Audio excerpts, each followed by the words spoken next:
वंजारवाडी येथे रविवारपासून शिव महापुराण कथा सुरू होणार आहे। नेवासा तालुक्यातील सोनई परिसरातील वंजारवाडी येथे संत वामनभाऊ व संत भगवान बाबा प्रतिष्ठानच्या वतीने 4 जानेवारी ते 11 जानेवारी पर्यंत अखंड हरिनाम सप्ताहाचे आयोजन करण्यात आले आहे।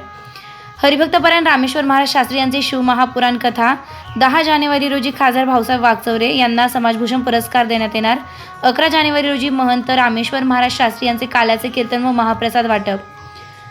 4 जानेवारी शिव महापुराण महात्म्य, 5 जानेवारी शिवलिंग उत्पत्ती कथा, 6 जानेवारी नारद कथा, 7 जानेवारी माता पार्वती साधना, 8 जानेवारी श्री कार्तिक स्वामी व श्री गणपती कथा, 9 जानेवारी जालंधर शंखचूड अंधकासूर बाणासूर कथा, 10 जानेवारी 12 ज्योतिर्लिंग कथा।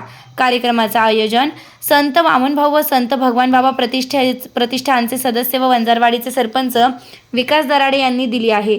महादेव दराडे, रामेश्वर दराडे, आसाराम आव्हाड, मिठू डोळे, सुदाम डोळे, विकास दराडे, ज्ञानेश्वर दराडे, पांडुरंग दराडे, सुनील पाल व ग्रामस्थांनी परिश्रम घेतले आहे।